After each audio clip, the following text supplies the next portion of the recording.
Hinduism शब्द ही ब्रह्मा है।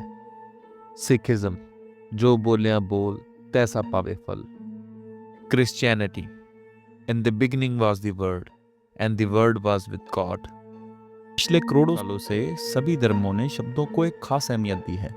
हम जो भी सोचते हैं या बोलते हैं उसका असर सिर्फ हम पे नहीं होता बल्कि हमारी पूरी दुनिया पे होता है। पर क्या आपने कभी सोचा है कि आपके शब्दों की पावर कितनी ज्यादा है? सालों से आज की वीडियो में हम बात करेंगे कि कैसे वर्ड्स हमारे थॉट्स, पर्सनैलिटी और एक्शन को इफेक्ट करते हैं। हम साइंटिफिक रिसर्च और स्पिरिचुअल पर्सपेक्टिव का यूज करके समझेंगे कि कैसे पॉजिटिव वर्ड्स ना सिर्फ हमारी मेंटल हेल्थ और इमोशनल हेल्थ बल्कि हमारी स्पिरिचुअलिटी को भी इफेक्ट करते हैं। वीडियो के एंड पे मैं आपको 10 डेज चैलेंज दूंगा कि कैसे वर्ड्स को यूज करते हैं अपनी पर्सनल एंड फिजिकल ग्रोथ के लिए, जो आपकी जिंदगी को पूरी तरह बदल देगा।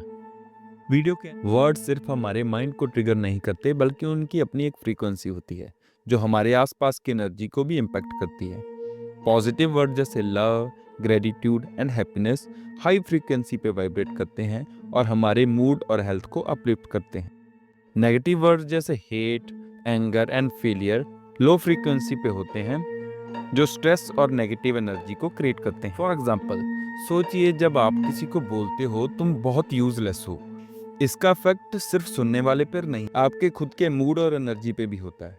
लेकिन अगर आप तुम ये जरूर कर लोगे, तुम में टैलेंट है, बोलते हो, तो दोनों पार्टीज की एनर्जी अपलिफ्ट होती है। सर्चर कहते हैं कि नेगेटिव वर्ड्स हमारे ब्रेन के अमिगडाला को एक्टिवेट करते हैं और उससे कॉर्टिसोल नाम का एक हार्मोन रिलीज होता है जो फियर और स्ट्रेस के लिए रिस्पॉन्सिबल होता है। जबकि पॉजिटिव वर्ड्स न्यूक्लियस कंबस को सिमुलेट करते हैं जिससे डोपामिन निकलता है जो हैप्पीनेस और रिवार्ड की फीलिंग को एक्टिवेट करता है। इस थ्योरी को प्रूव करने के लिए हम डॉक्टर मसारू इमोटो का वाटर एक्सपेरिमेंट फॉर एग्जांपल लेते हैं।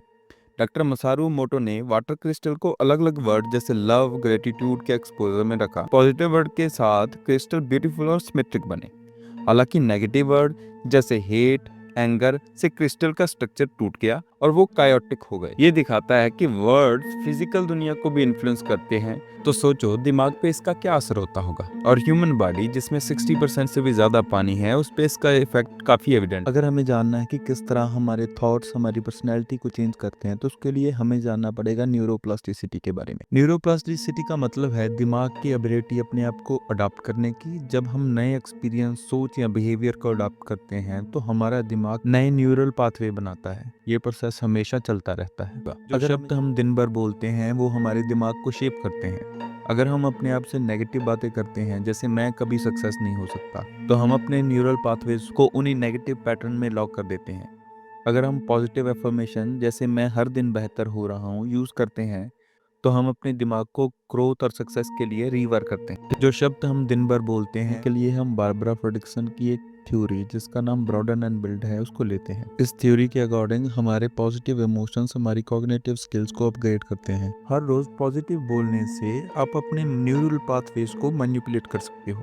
जैसे कि मैं बेहतर हूँ फिजिकली और इमोशनली, मैं पैसे को आकर्षित कर सकता हूँ, या मैं एक सक्सेसफुल आदमी बन सकता हूँ।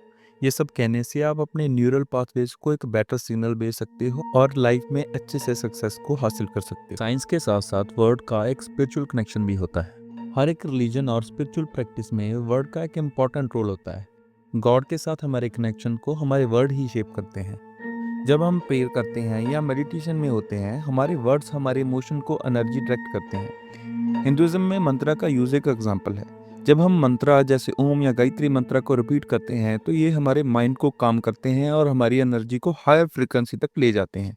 सिमिलरली क्रिश्चियनिटी में भी प्रेयर जैसे ओ फादर या कुरान में बिस्मिल्लाह का यूज एक सेक्रेड कनेक्शन एस्टेब्लिश करता है बिटवीन डिवोटीज एंड गॉड। ये वर्ड हमारे वाइब्रेशन को अलाइन करते हैं और डिवाइन एनर्जी और हमारे स्पिरिचुअल पीस को गाइडेंस मिलती है।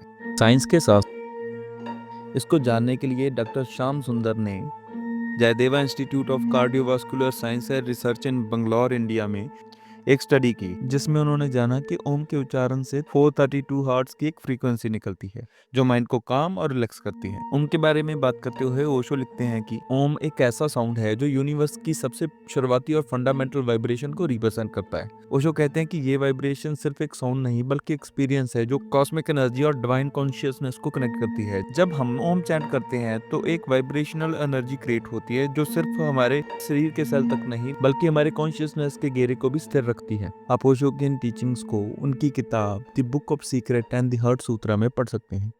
वीडियो की शुरुआत में मैंने आपको 10 डेज चैलेंज के बारे में बताया था, जो कि मैं आपको देने वाला हूँ। इस चैलेंज से आप अपनी नेगेटिव एनर्जी को वर्ड्स के जरिए पॉजिटिव एनर्जी में कन्वर्ट करना